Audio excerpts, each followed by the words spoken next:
It's 6:47 a.m. on a Friday morning when my phone vibrates on the nightstand. I'm not even awake yet. The alarm isn't set to go off for another 13 minutes. But my mother doesn't believe in boundaries. She never has. I reach for the phone with one eye still closed, and there it is. A text message that will change everything. Leo and his family will be moving into your cabin this weekend. I've already scheduled the movers for Saturday morning and arranged for a locksmith to change the locks on Friday afternoon. He'll be there at 3 p.m. Make sure you're home to let him in. No question mark. No, would this work for you? No, I hope you don't mind. Just instructions. As if my home, the first place I've ever truly owned, is just another piece of family property she can redistribute at will. I read it 3 times. Then I sit up in bed, my heart pounding, and I realize something I should have understood years ago. This isn't a misunderstanding. This isn't even about Leo needing a place to stay. This is a test. A test to see if I'll comply. If I'll disappear. If I'll keep playing the role I've been assigned since childhood. The invisible daughter, the one whose needs don't matter, the one who exists to make everyone else's life easier. For 28 years, I've been the placeholder child. The one my mother forgot at school pickup. The one whose birthday got accidentally combined with Leo's celebration 3 weeks later, because it was just more convenient that way. I've been erased so many times. I almost started to believe I was meant to be invisible. But this morning something shifts. I look around my bedroom, at the wooden beams I chose, at the window overlooking the forest that I saved for 3 years to afford, at the life I built with my own hands and my own money. And I make a decision. Today I stop being invisible. Today the war begins. My name is Charlotte Hale, and this is the story of how I fought my own family to reclaim my right to exist. Every story deserves to be heard. Subscribe, like, and leave a comment. Your voice keeps the past alive. Let me take you back to the beginning so you understand how I became a ghost in my own family. I was 7 years old the first time I realized I didn't matter. It was the annual Hale family Christmas Eve dinner, a tradition my mother, Helena, treated with the reverence most people reserve for presidential inaugurations. Everything had to be perfect. The table settings, the roasted duck, the precisely timed gift exchange. That year I'd spent weeks making something special for her. A scrapbook filled with drawings, photos I'd found in old albums, and little notes that said things like, "I love you, Mommy," and "You're the best." I was so proud of it. I wrapped it myself, even though the tape got stuck to my fingers and the corners weren't quite even. When it was time to exchange gifts, I watched as my mother opened Leo's present first, a store-bought picture frame with a photo of the two of them. She cried. Actually cried. She hugged him and told him it was the most thoughtful gift she'd ever received. Then she turned to mine. She unwrapped it carefully, opened the cover, flipped through 3 pages and said, "Oh, that's nice, sweetheart." Then she set it down and moved on to the next gift. That was it. Seconds, maybe 10. Leo got a 5-minute standing ovation. I got, "That's nice." I remember sitting there, my hands folded in my lap, trying not to cry. Trying to understand what I'd done wrong. But here's the thing, I hadn't done anything wrong. I just wasn't Leo. Leo was the golden child. The firstborn son. The one Helena poured all her hopes, dreams, and resources into. When Leo wanted piano lessons, we got a baby grand delivered to the living room. It arrived on a Tuesday afternoon, carried by 4 men who had to remove the front door to get it inside. My mother stood in the doorway, beaming, as they positioned it perfectly in front of the bay window. Leo took lessons for 6 months before he got bored and quit. The piano became a very expensive piece of furniture that collected dust and family photos. When I asked for art classes at the community center, just once a week, $20 a session, my mother said, "We'll see," and that was the end of it. 3 weeks later, when I brought it up again, she looked at me blankly and said, "Did you? I don't remember that." But she remembered everything about Leo. She remembered that he liked his sandwiches cut diagonally, not straight across. She remembered that he hated the sound of the vacuum cleaner and would schedule cleaning for when he was at soccer practice. She remembered that he had a lucky shirt he wore to every game, a faded blue polo that she washed and ironed religiously, even when he outgrew it. Me. She forgot my parent-teacher conferences. Twice in 1 year. The first time my teacher, Mrs. Peterson, waited in her classroom for 40 minutes. I sat on the bench outside the main office, watching the clock, my stomach twisted in knots. When it became clear my mother wasn't coming, Mrs. Peterson drove me home herself. My mother was in the kitchen when we arrived, making Leo's favorite dinner, lasagna with extra cheese. "Oh my God," she said when she opened the door and saw Mrs. Peterson standing there with me. "Was that tonight?" Mrs. Peterson smiled tightly. "Yes, Mrs. Hale. We had it scheduled for 6 o'clock. I'm so sorry. I've just been so busy with Leo's tournament schedule. It completely slipped my mind." She didn't apologize to me. Not then, not later. She apologized to Mrs. Peterson for the inconvenience. The second time she forgot a conference, she didn't even realize it. I didn't tell her. I just forged her signature on the slip and moved on. It was easier that way. When Leo made the varsity soccer team in 8th grade, a year early, which was apparently a very big deal, my mother threw a party. She invited the whole extended family, ordered a custom cake with a soccer ball on it, and gave a speech about how proud she was. When I won the regional debate championship that same year, she said, "That's great, honey," and asked me to set the table for dinner. There was no cake, no party, no speech. Just, "That's great, honey," and a request to do a chore. I started keeping a mental list of these moments. Not because I wanted to, but because I needed to understand if what I was feeling was real or if I was just being oversensitive, the way my mother always said I was. The list grew long. When I was in 4th grade, we had a school play. I got the lead role, Dorothy, in The Wizard of Oz. I was so excited. I practiced my lines every night. I sang "Somewhere Over the Rainbow" in the shower until my voice went hoarse. On the night of the performance, I stood backstage in my blue gingham dress and ruby slippers, scanning the audience for my mother's face. She wasn't there. Leo had a soccer game that night. She'd chosen his game over my play. My teacher, Miss Ramirez, noticed. After the show, she found me crying in the dressing room. "Your mom couldn't make it?" she asked gently. I shook my head. "I'm sorry, Charlotte. You were wonderful, though. Absolutely wonderful." I wanted to believe her. But all I could think was, if I was so wonderful, why wasn't my mother there to see it? When I got home that night, my mother was sitting on the couch, scrolling through her phone. "How was the play?" she asked, not looking up. "Fine. That's good." She didn't ask about my lines. She didn't ask if I was nervous. She didn't apologize for missing it. She just said, "That's good," and went back to her phone. Leo came bounding down the stairs a few minutes later, still in his soccer uniform. "Mom, did you tell Charlotte about my goal?" "Oh, right." My mother lit up like a Christmas tree. "Leo, show her the video. It was incredible." She pulled out her phone and showed me a shaky video of Leo kicking a ball into a net. She must have watched it a dozen times already, because she knew exactly where to pause it, exactly when to slow it down. "Isn't that amazing?" she asked, her eyes shining. "Yeah," I said quietly. "Amazing." I went upstairs and took off my Dorothy costume. I hung it carefully in my closet, and I never wore it again. That was the year I learned an important lesson. My achievements didn't matter unless they involved Leo somehow. If I won an award, it was nice. If Leo won an award, it was a miracle. The inequality wasn't just emotional. It was financial too.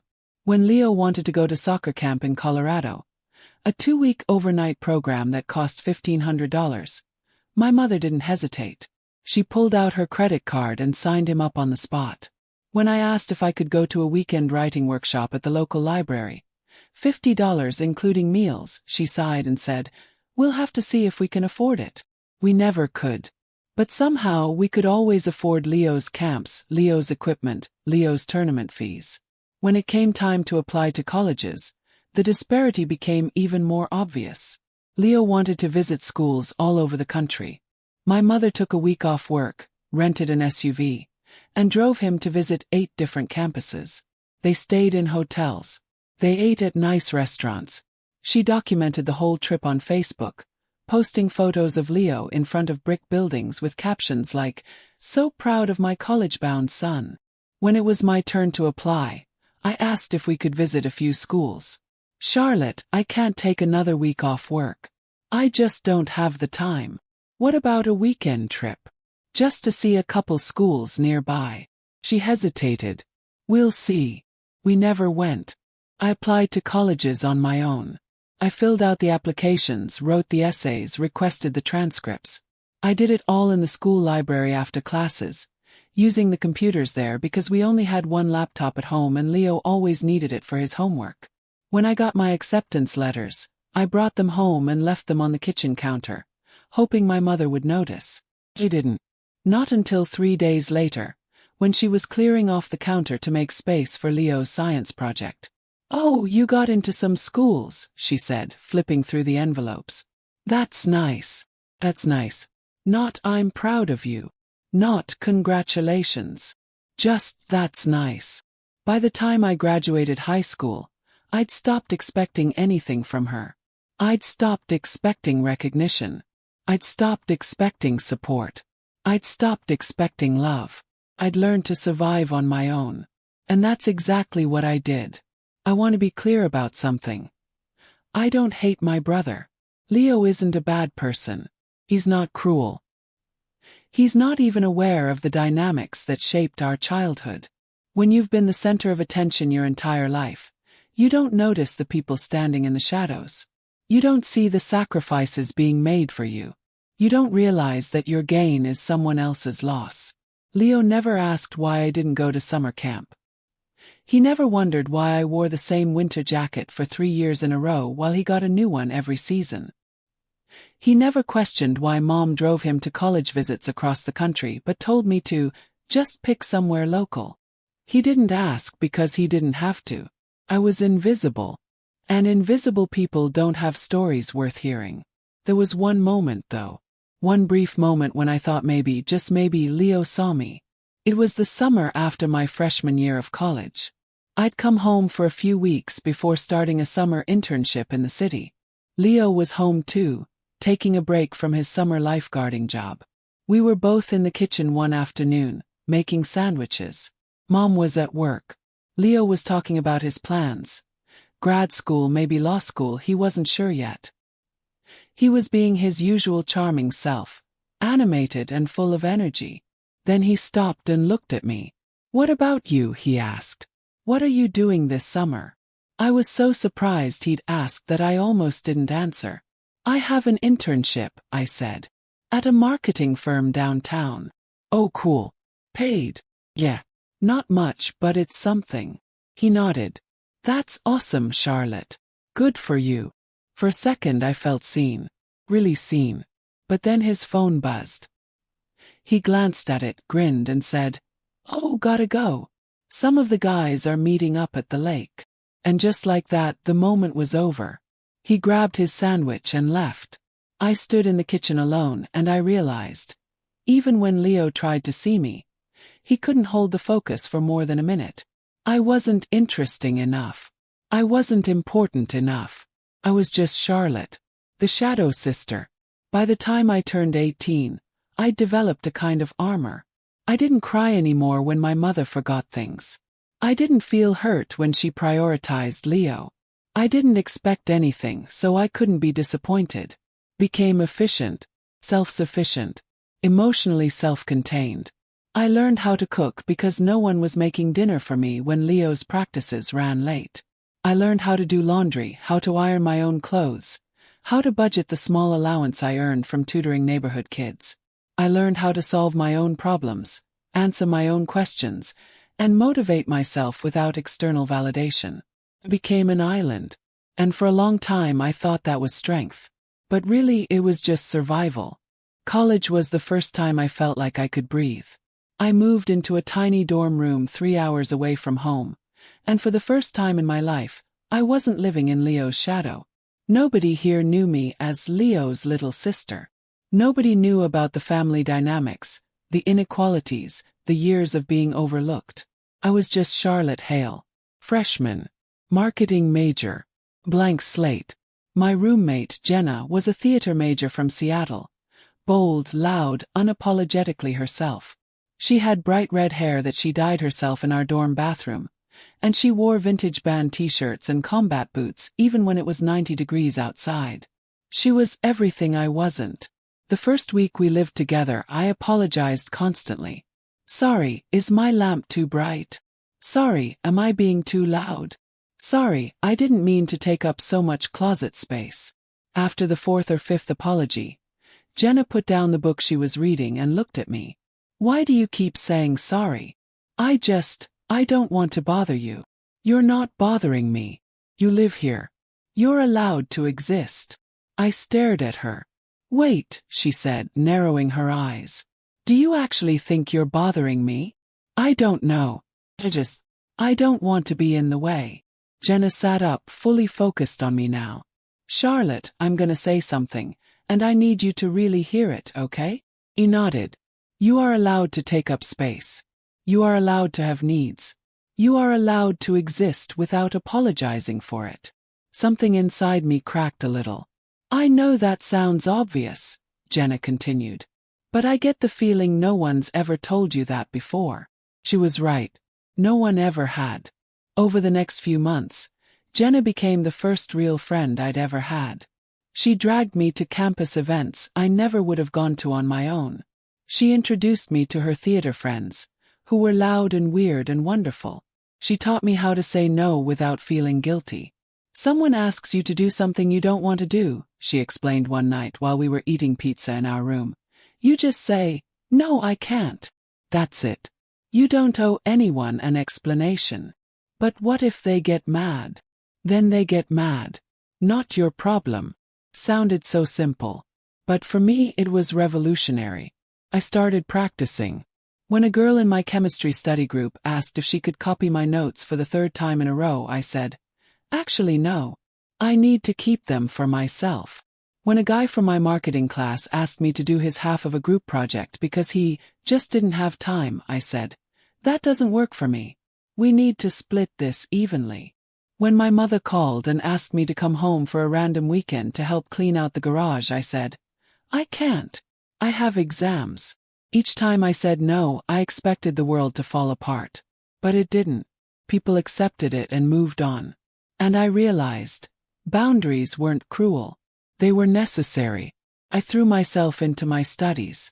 Marketing and advertising had always interested me, the psychology of it, the strategy, the way a good campaign could make someone feel something. I took every class I could. I read every book the professors recommended. I spent hours in the library, studying case studies of successful campaigns and failed ones. I wanted to be good at this. Not just competent, good. Because I knew that if I was going to build a life for myself, I needed to be undeniable. During my sophomore year, I applied for an internship at a local advertising agency. It was unpaid, which meant I had to keep my part-time job at the campus bookstore to pay for groceries. But I didn't care. I showed up at that agency every Tuesday and Thursday, and I did whatever they asked me to do. I made coffee. I organized files. I sat in on client meetings and took notes. And slowly I started getting real assignments. First it was small stuff, proofreading copy, formatting presentations. Then they let me pitch ideas in brainstorming sessions. And one day the creative director, a woman named Rachel, pulled me aside after a meeting. You've got a good instinct for this, she said. Have you thought about what you want to do after graduation? I want to work in advertising, I said. Campaign development, ideally. Rachel nodded. Keep doing what you're doing. And when you're ready to apply for jobs, let me know. I'll write you a recommendation. I walked out of that office feeling like I was floating. Someone believed in me. Not because I was related to someone important. Not because I was good at staying quiet and out of the way. But because I was good at something that mattered. During my junior year I started freelancing. It started small. A friend of Jenna's needed help designing flyers for a student theater production. I charged $50 and spent an entire weekend perfecting it. Then someone saw the flyers and asked if I could design a logo for their new coffee shop. Then someone else asked if I could help them with their social media strategy. Word spread. By the end of junior year, I had a steady stream of freelance clients. I was making more money than I ever had in my life. I wasn't rich, but I was independent. And independence felt like oxygen after years of suffocating. My mother called me once every few months during college. The conversations were always the same. How's school? Good. Really good, actually. I just finished this campaign for. That's great, honey. Listen, I have to tell you about Leo. He just got accepted into this amazing graduate program. And off she'd go, talking about Leo for 20 minutes. I stopped trying to share my own news. There was no point. She didn't ask about my internship. She didn't ask about my freelance work. She didn't ask about my grades or my plans or my life. She called to update me on Leo. And I listened because that's what I'd always done. But something had shifted. It didn't hurt anymore. Or maybe it did, but I'd gotten so good at numbing myself to it that I couldn't tell the difference. By the time I graduated, I had a portfolio that would make agencies twice my size jealous. I'd worked on campaigns for local businesses, nonprofits, and even a small tech startup that ended up getting funded by a venture capital firm. I had references from Rachel and 2 other professionals in the industry.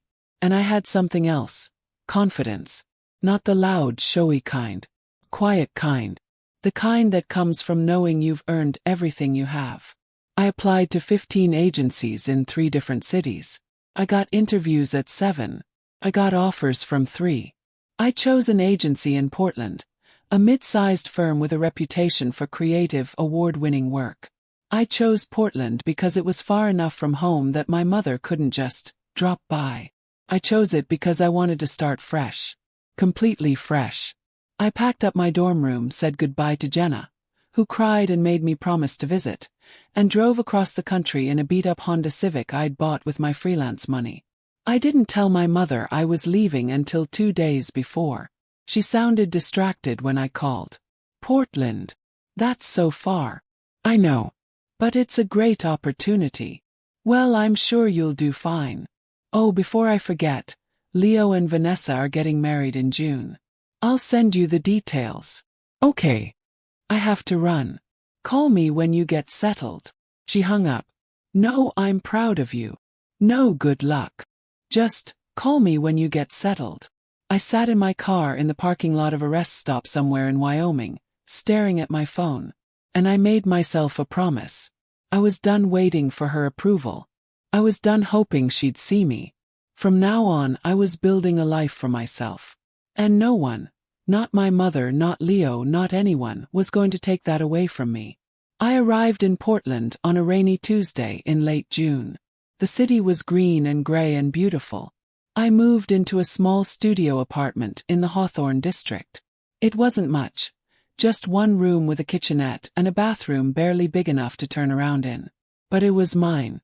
I bought a used futon, a bookshelf from Goodwill, and a small kitchen table. I hung string lights across the ceiling and put plants on the windowsill. I made it home. And for the first time in my life, I felt like I was exactly where I was supposed to be. I started work at the agency the following Monday. Pace was intense. The hours were long. The clients were demanding. But I loved it. I loved the brainstorming sessions, the late-night deadline crunches, the thrill of seeing a campaign you worked on go live. I loved being part of a team where my ideas mattered. Within 6 months, I was promoted from junior copywriter to copywriter. Within a year, I was leading my own projects. Within 2 years, I was senior copywriter. And 3 years after that, when I was 25 years old, I became the youngest senior creative director the agency had ever hired. The promotion came with a significant raise. More money than I'd ever imagined making. I didn't tell my mother right away. I sat with the news for a few days, letting it sink in. And then I did something I'd been dreaming about for years. I started looking for a place to buy. Not an apartment. Not a condo. House. A real, actual house that would be mine. I spent months searching. I looked at townhouses in the city, small cottages in the suburbs, fixer-uppers that needed too much work. Nothing felt right. And then, one Saturday afternoon in late October, I found it.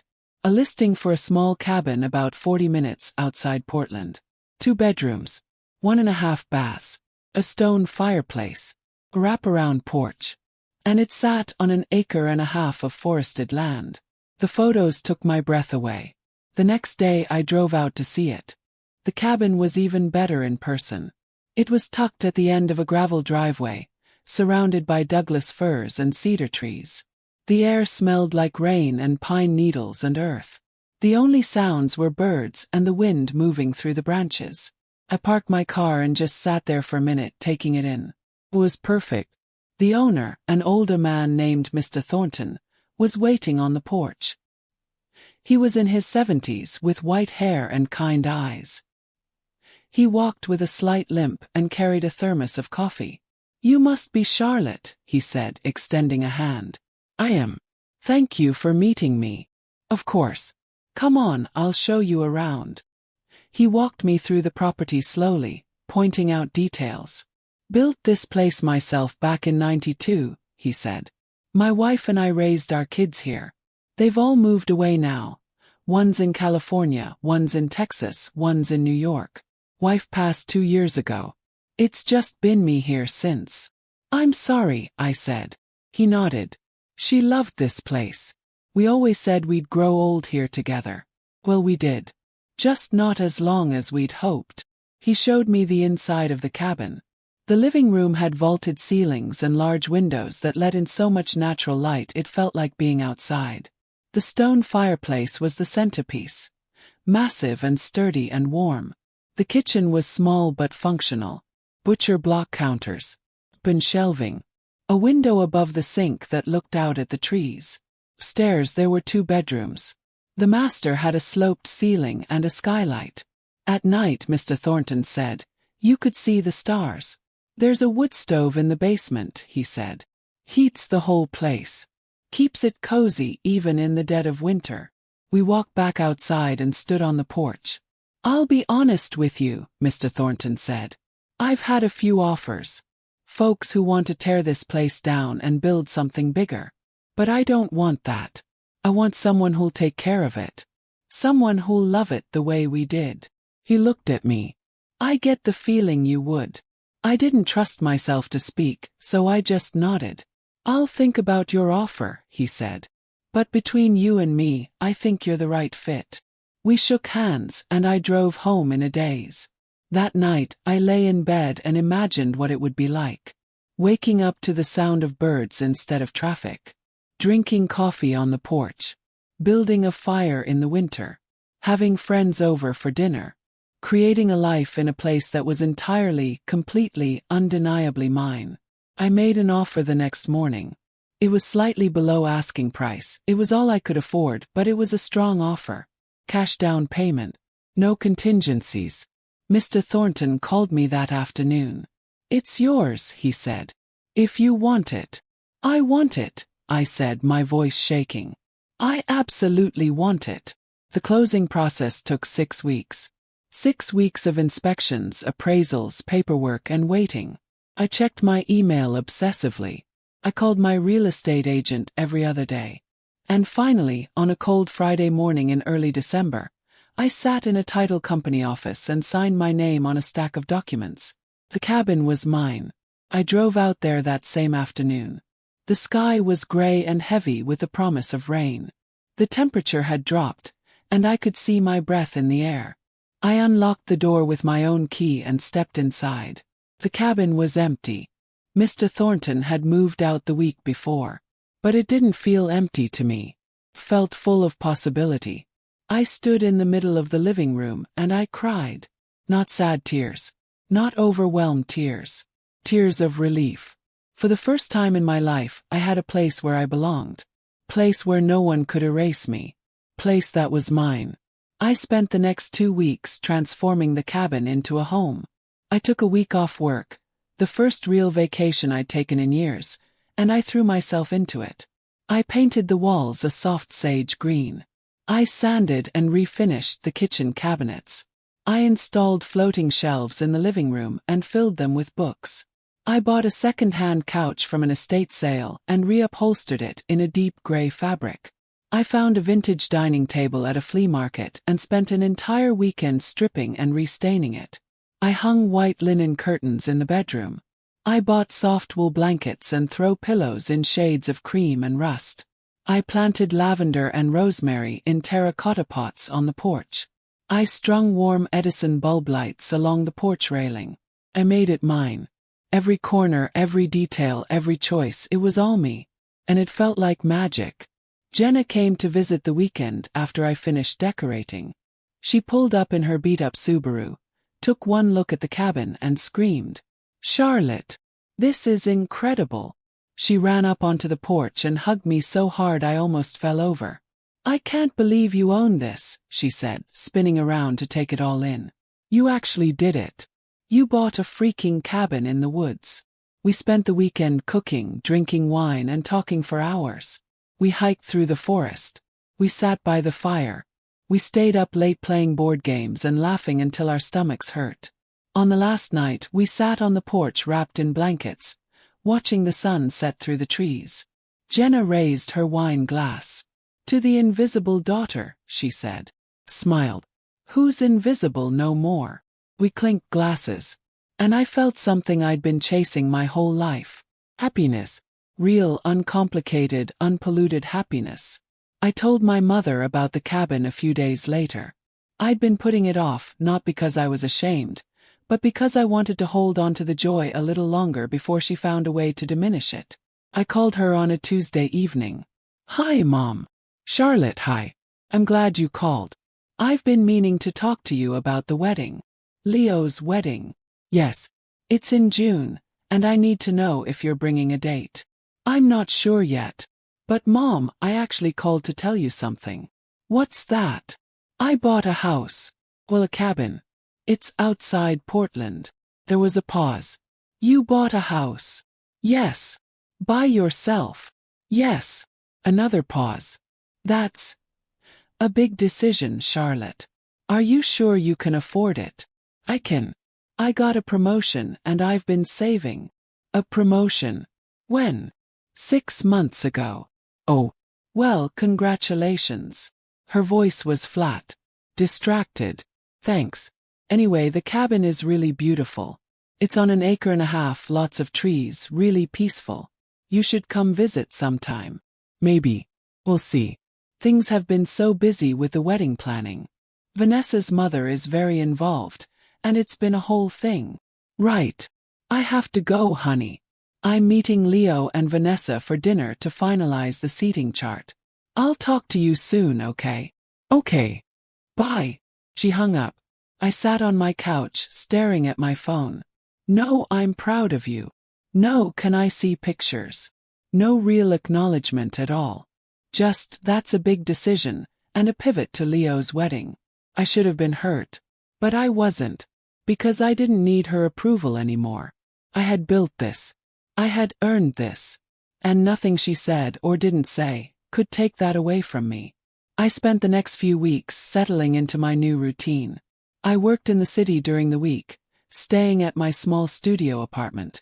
And every Friday afternoon, I'd pack up my car and drive out to the cabin. I'd arrive just as the sun was starting to set, the sky turning pink and gold through the trees. I'd unlock the door, drop my bags, and light a fire in the wood stove. And I'd breathe. I met my neighbors slowly. There was Sarah, a woman in her 50s who lived about a quarter mile down the road.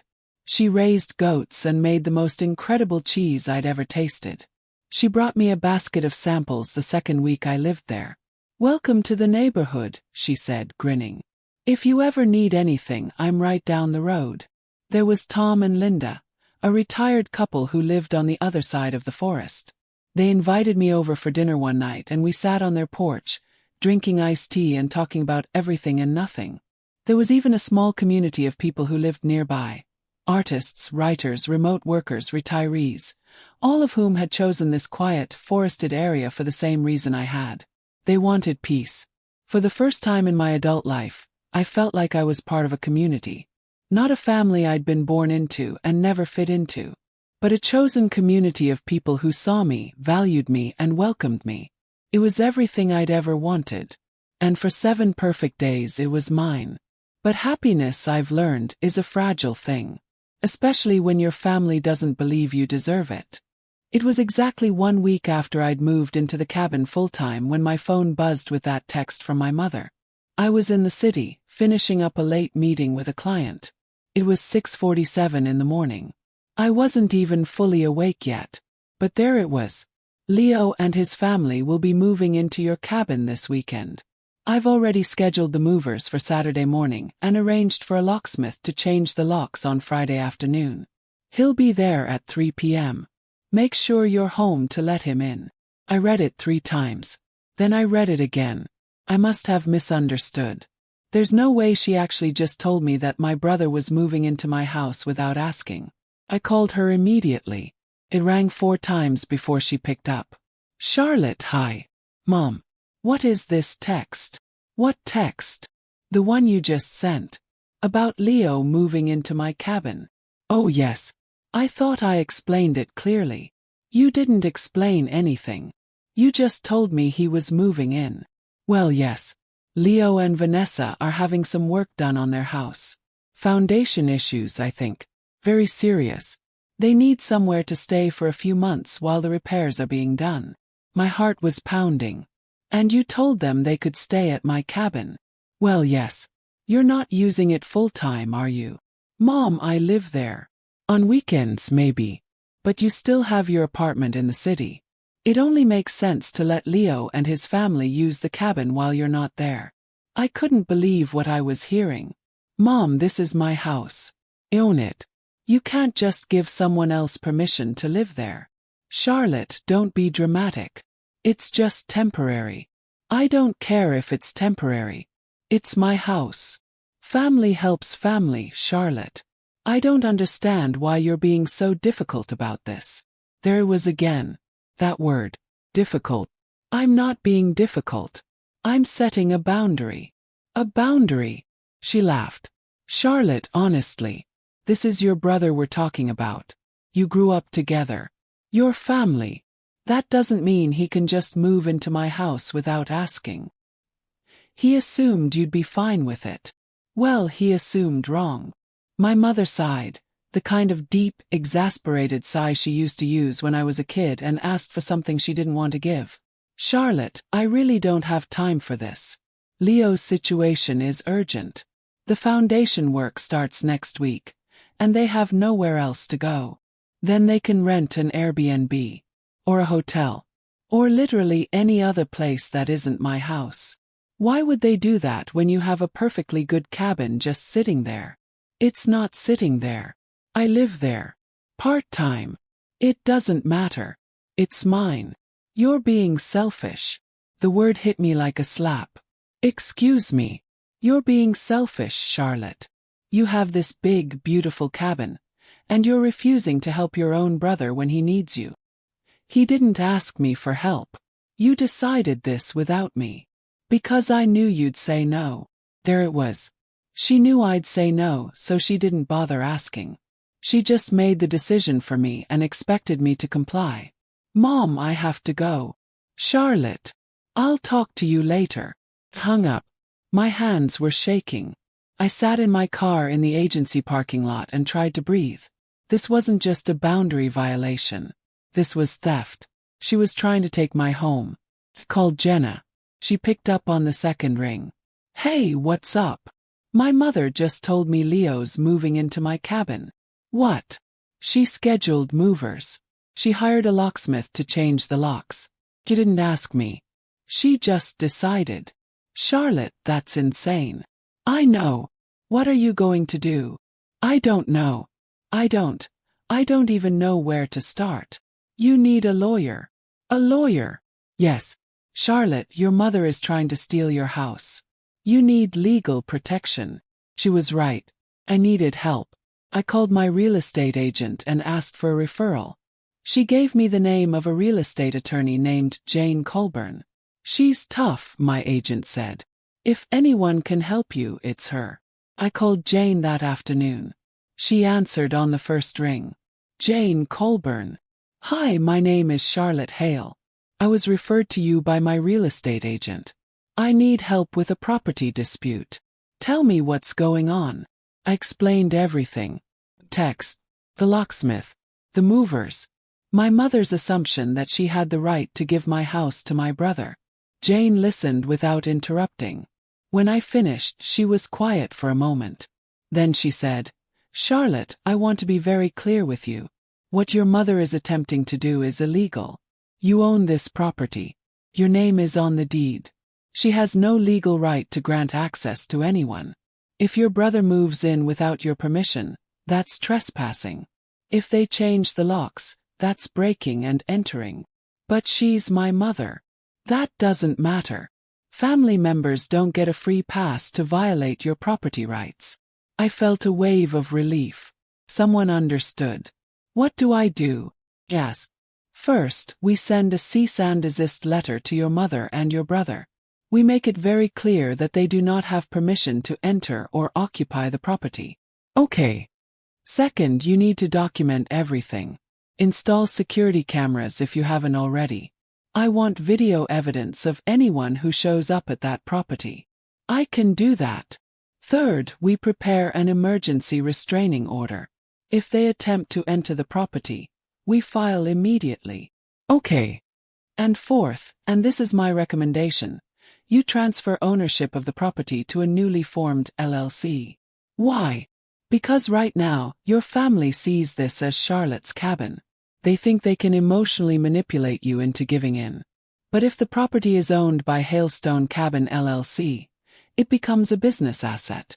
It's another legal barrier. Will that actually stop them? Maybe. Maybe not. But it sends a message. You're serious. You're not backing down. I took a deep breath. Let's do it. Jane and I worked fast. Over the next 48 hours, we built a fortress. First, we drafted the cease and desist letter. It was formal, professional, and absolutely clear. This letter serves as formal notice that you do not have permission to enter, occupy, or otherwise access the property located at address.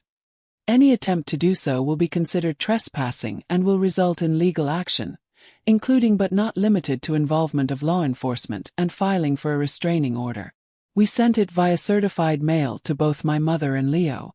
They'd have to sign for it. There'd be proof they received it. Second, I set up Hailstone Cabin LLC. Jane walked me through the process. We filed the paperwork with the state, transferred the deed, and updated all the relevant records.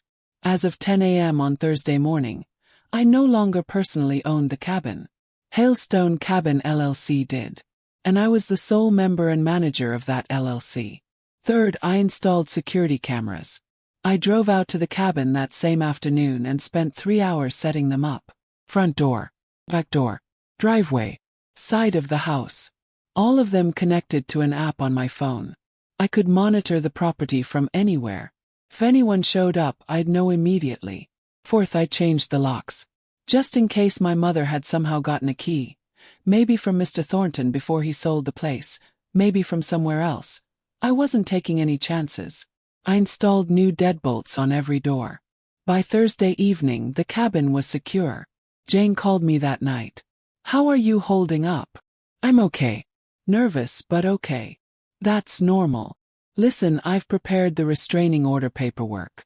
It's ready to file the moment anyone attempts to access the property without your permission. Do you think they'll actually try? Honestly.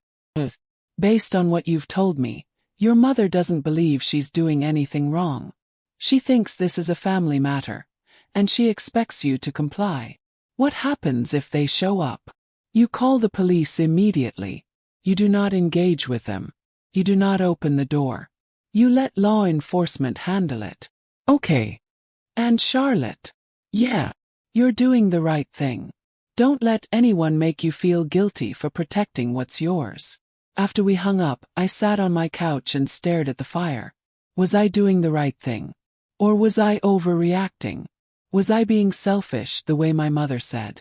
I thought about all the years I'd spent making myself small. All the times I'd swallowed my feelings to keep the peace. All the moments I'd let myself be erased because it was easier than fighting. And I realized, this wasn't about the cabin. This was about whether I believed I deserved to exist. whether I believed my needs mattered, whether I believed I had the right to say no. And I did. Absolutely did. I wasn't being selfish. I was being self-protective. There's a difference. On Friday afternoon, I got a text from Leo. "Hey Charlotte. Mom told me about the situation. Look, I don't want to cause any problems. Can we talk?" I stared at the message. Part of me wanted to believe him. Leo wasn't malicious. He was just thoughtless. He genuinely didn't understand why this was such a big deal. But I'd spent my whole life giving him the benefit of the doubt. And every time I'd been the one who got hurt. I typed back, "The cabin is not available. Please respect that." I hit send. A minute later he responded, "I get that you're upset, but this is temporary. We just need a place for a couple months. Then rent a place. We're trying to save money. Foundation repairs are expensive." I almost laughed. Leo, who'd had everything handed to him his entire life, wanted me to give up my home so he could save money. I'm sorry, but no. Charlotte, come on. Don't make this harder than it needs to be. I'm not making anything hard. I'm saying no. You're really going to choose a cabin over family. There it was. The guilt trip. The manipulation. The implication that I was the bad guy for having boundaries. I didn't respond. I turned off my phone and went to bed. The next morning I woke up to 17 missed calls and 9 voicemails. Most of them were from my mother. I listened to the first one. "Charlotte, this is ridiculous. Call me back immediately." The second one. "I don't know what's gotten into you, but this behavior is unacceptable. Leo needs help, and you're being incredibly selfish." Third one. "If you don't call me back by noon, I'm coming to the cabin myself." I deleted the rest without listening. And then I drove to the cabin. Because if they were going to show up, I wanted to be there. I wanted to see their faces when they realized I wasn't backing down. I arrived at 1 p.m. The driveway was empty. The cabin was quiet. I went inside, made a cup of tea, and sat on the couch. And I waited. At 2:47 p.m. my phone buzzed. Motion detected. Front door. I opened the camera app. And there they were. A white moving van. Leo's SUV. My mother's sedan. And behind them, a locksmith's van with the company name printed on the side. They'd actually come. They'd actually tried to do it. My heart was racing. Call Jane. They're here. I'm on my way. Do not engage. Call the police. I hung up and dialed 911. The dispatcher answered immediately. 911, what's your emergency? There are people trying to unlawfully enter my property. Are you in danger? No, I'm inside the house. But they're outside with a locksmith, and they don't have permission to be here. We're sending an officer to your location. Stay inside and stay on the line. I watched through the camera as the locksmith approached the front door. Leo got out of his SUV. Vanessa followed, holding their youngest daughter. My mother emerged from her car, already gesturing and talking. And then Jane's car pulled up. She stepped out in a sharp gray suit, carrying a leather briefcase. She walked straight up to the locksmith and said something. He stopped and stepped back. Then she turned to my mother. I couldn't hear what they were saying, but I could see my mother's face changing from confident to confused to angry. Jane pulled a folder from her briefcase and handed something to my mother. The cease and desist letter. A sheriff's car pulled up. 2 officers stepped out. Jane walked over to them and handed them copies of the deed, the LLC paperwork, and the cease and desist letter. One of the officers approached my mother. I watched as he spoke to her. Her face went red. She gestured wildly, pointing at the cabin, at Jane, at Leo. But the officer shook his head. Then he turned to Leo and said something. Leo's shoulders slumped. He nodded, said something to Vanessa, and they got back in the SUV. The locksmith got in his van and left. The moving truck backed out of the driveway. And my mother stood there, staring at the cabin, her face twisted in fury. But she got in her car. And she left. Jane stood on the porch, arms crossed, watching until every vehicle was out of sight. Then she turned to the camera and gave a small nod. I exhaled for the first time in an hour. Jane called me a few minutes later. They're gone. No one got inside. The property is secure. Thank you, I whispered. Thank you so much. You did the right thing, Charlotte. Don't let anyone tell you otherwise. After we hung up, I sat on my couch and cried. Not because I felt guilty, but because, for the first time in my life, I'd stood up to my family. And I'd won. I thought maybe that would be the end of it. I really did. I thought my mother would realize she'd overstepped, that she'd back off, that maybe, just maybe, she'd respect my boundaries. But I was wrong. 2 days after the locksmith incident, I received a letter in the mail. It was addressed to Hailstone Cabin LLC, care of Charlotte Hale, and sent to my apartment in the city. Inside was a document, a lease agreement, allegedly signed by me and Leo back in November, granting him the right to occupy the cabin for 6 months at no cost. The document was notarized, had signatures. It looked official. It was also completely fake. I stared at it for a full minute, my hands shaking. Then I took a photo and sent it to Jane. She called me within 30 minutes. This is forgery, she said flatly. The notary stamp is fake. The signature doesn't match any of the documents you signed during the purchase. And the date is wrong. You didn't even own the property in November when this was allegedly signed. So what do? We file a complaint. Forgery is a crime, Charlotte. If your mother or brother created this document, they could face serious legal consequences. I hesitated. Do we have to go that far? Do you want this to stop? I thought about the moving van, the locksmith, text messages, the voicemails. Yes. Then yes, we go that far. This isn't just harassment anymore. This is fraud.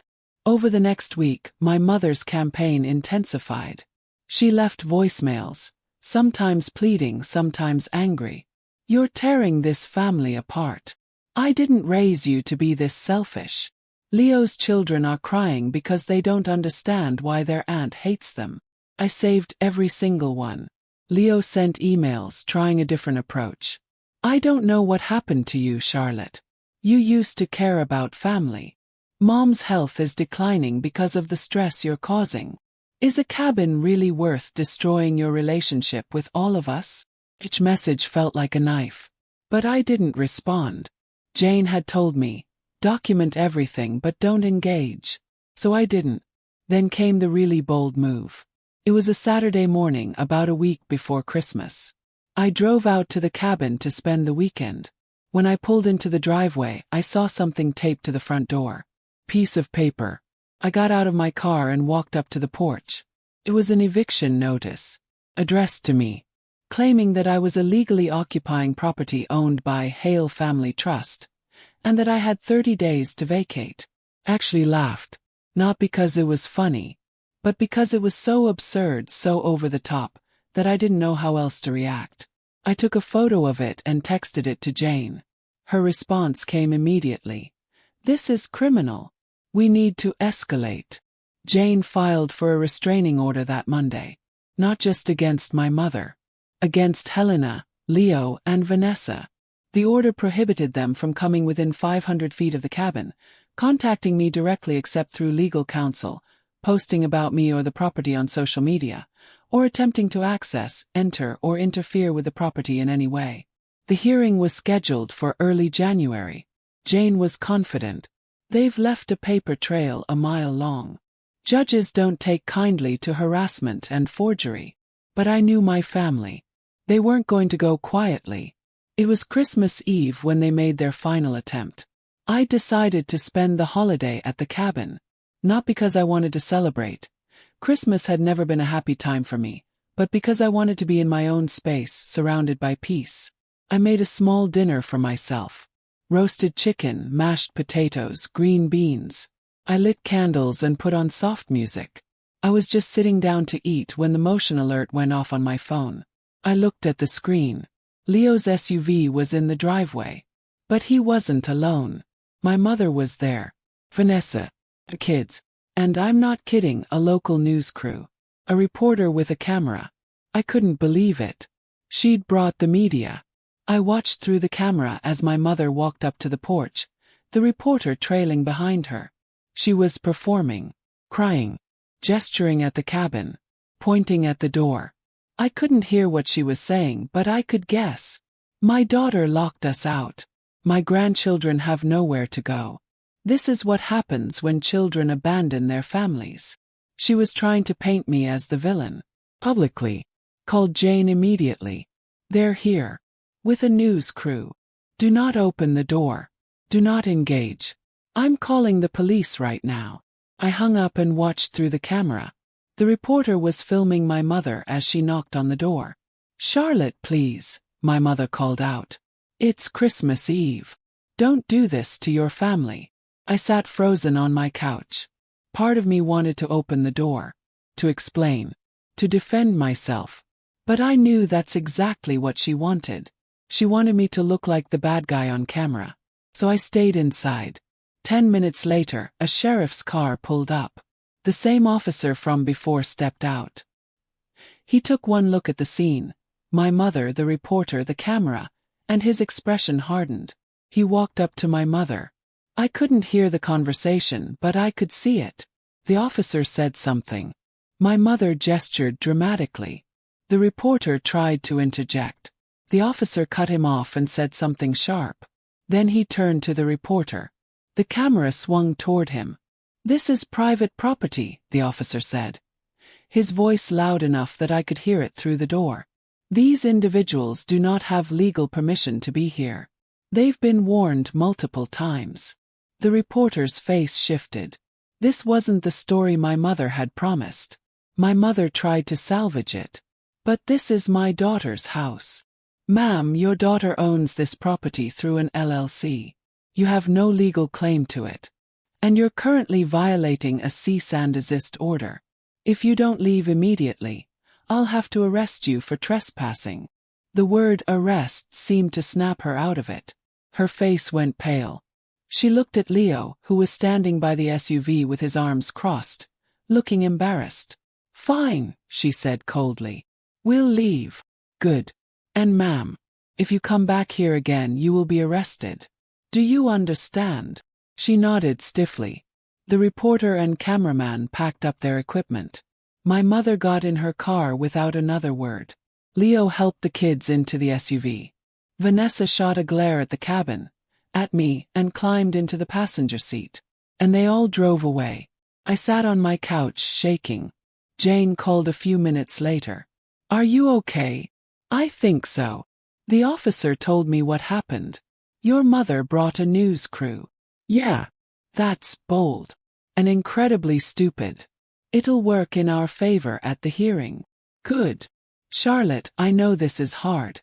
But you're doing the right thing. It doesn't feel right. I know.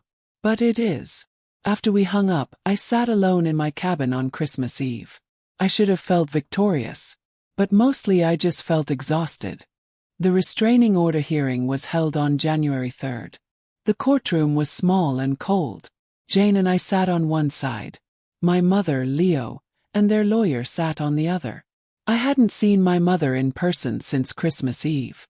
She looked older, tired, angry. When our eyes met, she looked away. The judge, a woman in her 60s with gray hair and sharp eyes, reviewed the case file. Then she looked up. Mrs. Hale, I've reviewed the evidence submitted by Ms. Colburn on behalf of her client. This includes multiple cease and desist letters, security camera footage of you and your son attempting to access the property without permission, a forged lease agreement, a fake eviction notice, and documented harassment via phone and email. My mother's lawyer stood. Your Honor, if I may. You may not. I'm not finished. The lawyer sat down. The judge continued. Mrs. Hale, your behavior is unacceptable. I don't care if Ms. Hale is your daughter. She owns this property legally. She has made it clear, repeatedly, that you do not have permission to access it. Yet you have continued to harass her, forge documents, and attempt to unlawfully occupy her home. Your Honor, this is a family matter. No, Mrs. Hale. This is a legal matter. Your daughter has the right to set boundaries. You need to respect them. My mother's face went red. She's being unreasonable. Mrs. Hale, one more word and I'll hold you in contempt. My mother went quiet. The judge turned to me. Ms. Hale, I'm granting your request for a restraining order. Mrs. Helena Hale, Mr. Leo Hale, and Mrs. Vanessa Hale are prohibited from coming within 500 feet of you or your property. They are prohibited from contacting you directly or indirectly. They are prohibited from posting about you on social media or making any public statements regarding you or this case. She looked at my mother. This order is effective for 1 year. If you violate it, you will be arrested. Do you understand? My mother nodded stiffly. Good. This hearing is adjourned. The gavel came down. Jane and I stood. My mother, Leo, and Vanessa left the courtroom without looking at me. Outside, Jane turned to me. You did it. I nodded, but I didn't feel victorious. Felt hollow. It's normal to feel conflicted, Jane said gently. Even when you do the right thing, it doesn't always feel good. I know. But Charlotte, you protected yourself. You set boundaries. And that's something you should be proud of. I nodded again. And slowly, over the next few days, I started to believe her. That night, I drove out to the cabin. I built a fire in the wood stove, made a cup of tea, and sat on the porch wrapped in a blanket. The stars were out. The forest was quiet. And for the first time in months I felt still. Not happy exactly. Not yet. But at peace. Over the next few weeks I started rebuilding my life. I invited Jenna out for a weekend. We hiked through the forest, cooked elaborate dinners and stayed up late talking. I joined a book club in the nearby town. The meetings were held at a small independent bookstore, and the group was full of interesting, kind people. I met more of my neighbors. Sarah, who raised goats, started inviting me over for cheese-making sessions. Tom and Linda had me over for dinner once a month. I started hosting small gatherings at the cabin, dinners, game nights, movie marathons. I filled my home with people I'd chosen, people who saw me, people who valued me. And slowly, the cabin stopped being just a refuge. It became a home. Real home. In late February, I got a call from an unknown number. I almost didn't answer. But something made me pick up. Hello. Charlotte, it's me. My heart stopped. Leo. How did you get this number? I asked around. Look, I know I'm not supposed to contact you. I know there's a restraining order. But I needed to talk to you. Leo, you can't. I know. Sorry. I need to say something and then I'll leave you alone. I didn't respond. He took a deep breath. I'm sorry. For everything. For assuming I could use your cabin. For not standing up to Mom. For making you feel like you didn't matter. I felt tears prick my eyes. Charlotte, I didn't see it. I didn't see how much she favored me. How much she ignored you. I didn't see it because I didn't want to. Leo, I'm not asking for forgiveness. I just wanted you to know that I see it now. And I'm sorry. There was a long silence. Thank you, I said quietly. I'll leave you alone now. I wanted you to know. He hung up. I sat on my porch staring at my phone. It wasn't enough. An apology didn't undo years of neglect and erasure. But it was something. And maybe someday it could be a beginning. But not today. Spring came to the forest slowly. The snow melted. The trees turned green. The birds returned. And I felt something I hadn't felt in a long time. Oh, I started a garden in the backyard. Tomatoes, lettuce, herbs. I built a small patio area with a fire pit. I hung a hammock between 2 trees. I made the cabin more and more mine. In April, Jenna came to visit for a long weekend. We sat on the porch on a warm Saturday afternoon, drinking iced tea and watching the sun filter through the trees. You seem different, Jenna said.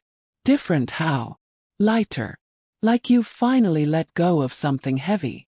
Thought about it. I think I have. Your family. Sort of. It's not that I've let go of them exactly. It's more like, I've let go of the idea that I need their approval to exist. Jenna smiled. That's huge, Charlotte. It is, isn't it? We sat in comfortable silence for a while. Then Jenna said, I'm proud of you, you know. I looked at her surprised. For what? For fighting for yourself. For not backing down. For building this life. I felt tears well up. Thank you. I mean it. You're one of the strongest people I know. I didn't feel strong. But maybe that's what strength was. Not the absence of fear or doubt. But the decision to keep going anyway. In May, I got a letter from my mother. Not an email. Not a text. A handwritten letter. I almost threw it away without reading it. But curiosity got the better of me. Opened it. Charlotte, I don't expect you to forgive me. I don't expect you to let me back into your life.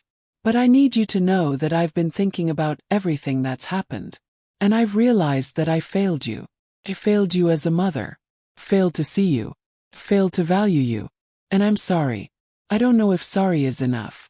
I don't know if anything I say could ever make up for the years I spent ignoring you, dismissing you, erasing you. But I wanted you to know that I see it now. And I'm sorry. Mom. I read the letter 3 times. Then I folded it up and put it in a drawer. I didn't respond. Maybe someday I would. But not today. On New Year's Eve, 1 full year after the Christmas Eve incident, I hosted a small party at the cabin. Sarah came along with Tom and Linda. Few people from my book club. Jenna drove down from Seattle. We cooked a big dinner together. We played games. We sat around the fire pit and talked and laughed. At midnight, we stood on the porch with glasses of champagne and watched the fireworks in the distance. Someone asked, "What's your resolution for this year?" Thought about it. To keep building a life where I only let in people who treat me like I matter. Sarah raised her glass. To that. We all clinked glasses. And I realized something. This was what home felt like.